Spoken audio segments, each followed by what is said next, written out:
all these images that you see in this room at the moment have been done with automotive base coat, which is perhaps the most awesome medium as far as a liquid product to work with the airbrush is concerned. It just lays down so smooth and so beautiful, and you can do so much with it. So we have the portraits, the rock stars, the Elvises. Over the back there we have the Hendrix, the Jimi Hendrix, which is always popular. People are always keen to see those rock and roll icons big time, and they're keen to buy them too, which is great. We have cartooning here, that the girl on the wheel, that's on the boot lid of a hot rod. That's been done for. And we can even see on hardboard down here the little child there, Maddox, which is Joel's son, one of the artist's son, and he's reproduced those images from a photograph of his own son. So airbrush art can be really personal. You can really make it whatever you want it to be. It just, especially when you start talking about family, you know, and images of your family that can be reproduced artistically. It's awesome.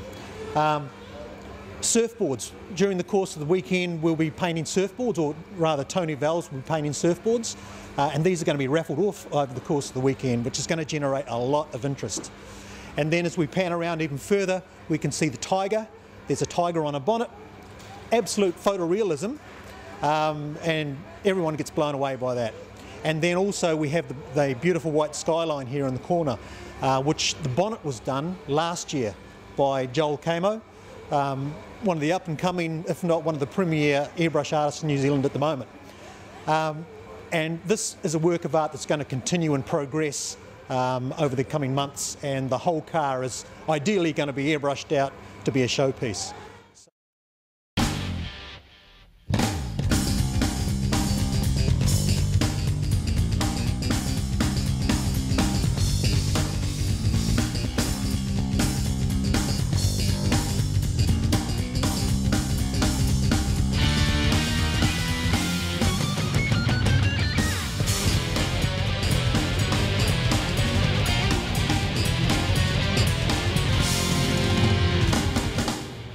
I'm going to give you a mini lesson in airbrushing, and it'll help you to understand.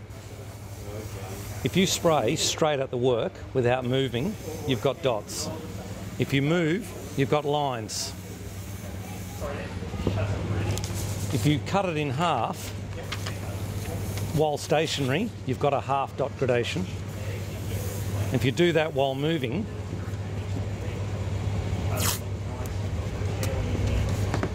you've got half line gradations. If you tilt the airbrush, so do a dot, but tilt and lift, you've got lifting dot gradation. And if you do a line, but tilt the airbrush at 45,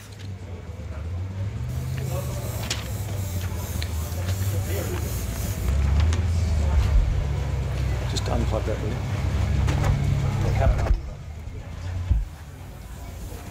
Right.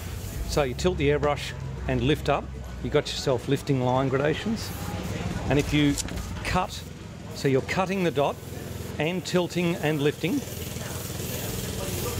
you've got a half lifting dot gradation.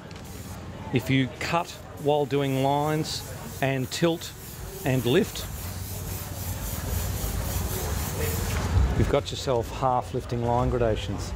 And every single artwork you see here, the Elvis, the Bob Marling, the Tiger, Clint, all these cartoons, everything is just made of these 8.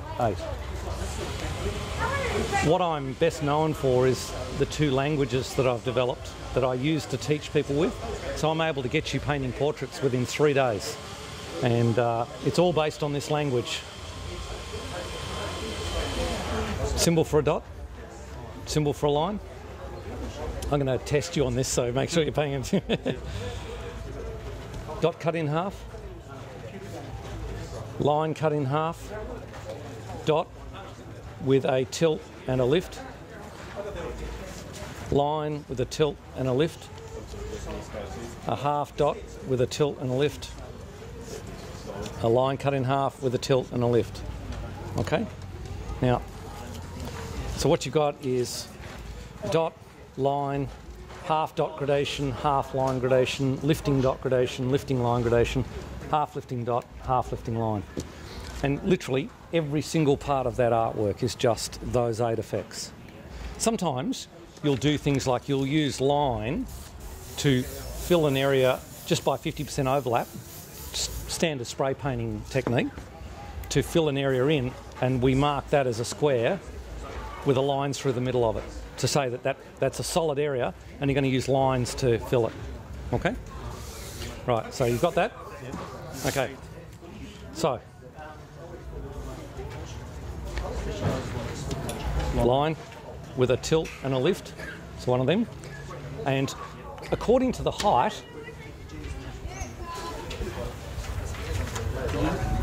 the airbrush operates in the 3rd dimension of elevation. And so according to your height, gives you the size of it. So these are your structures to create how sharp or soft you want them. If you want it small, you go close, say 5 centimetres, grab that. If you want it larger, 10 centimetres high. You want it larger again, 15 centimetres. You want it larger again, 20 centimetres. And so you literally, you determine how sharp or soft you want it, and then you, according to your height, determine the size of it. Yep. Is you okay with that? Yep. So,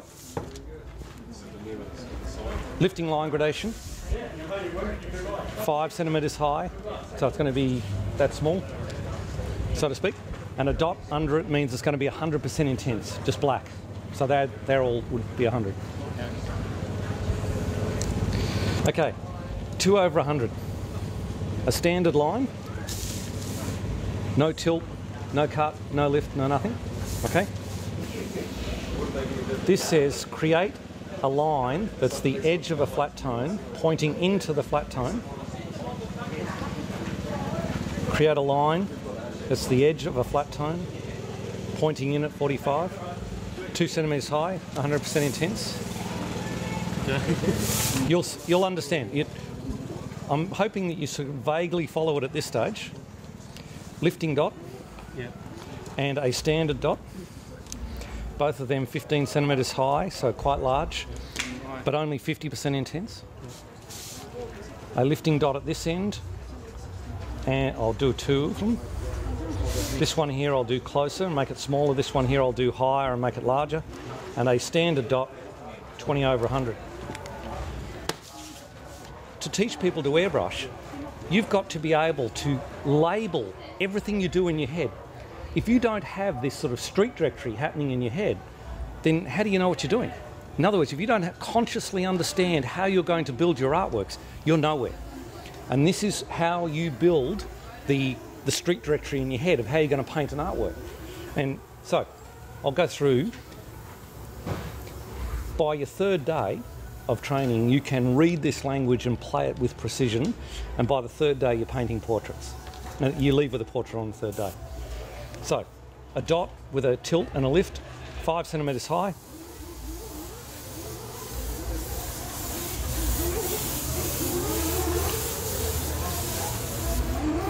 Lifting line gradation, but curved. Then we've got a standard line, only 2 centimetres high, 100% intense. Then we've got a line that's the edge of a flat tone, pointing in at 45 degrees.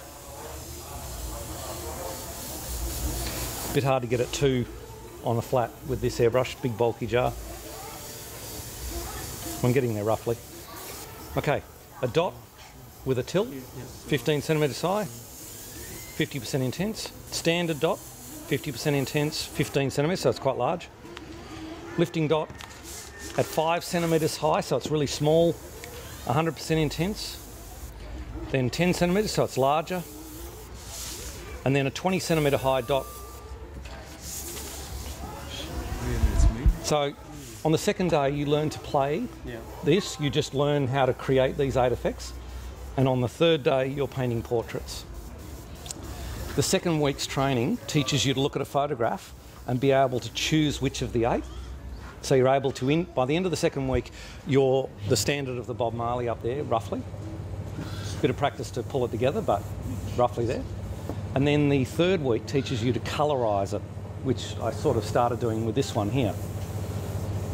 This system has become the very first qualification in airbrushing ever in Australia, and I'm going to get it accredited here in New Zealand. It's taken me 21 years. And there's never been a qualification in airbrushing because there was never a sound system of airbrushing, an industry-backed system. And as of last week, we now have national accreditation of the method. And so the very first system of airbrushing ever accredited. And in 3 weeks, you're roughly the standard of the Clint Eastwood. And I say roughly in that to do it that tightly does take a bit of practice, but you would understand and be able to work up each part of that slowly and carefully. But don't take my word for it. Speak to this man or he'll deny everything. So people come to me. I had a gentleman before and he says, I'm not talented. You know, I don't know how to do art. And he's an engineer and it's just perfect. He's a technically minded person that's used to following really tight procedures and everything's logical and systematic. And so he's just going to lap this up. All you have to do is learn how to pick up an airbrush and control the airbrush to create the artifacts, which is really simple. Learn to read and write the symbols and then start playing this. And then in the second week, we teach you what's called focal analysis in order to figure out from the photograph which one of the 8 you're going to use for each stroke, which is what I first do focal analysis. And then I use so there's a breakdown method and then there's a construction method. So it's a 2-part process. And that's all I do. I don't do commercial airbrushing, I don't sell airbrush equipment, I just teach airbrushing. And it's taken me 21 years virtually to make learning to airbrush this easy. Pretty good. There you go. So you can keep these if you like. Thanks. That's all right.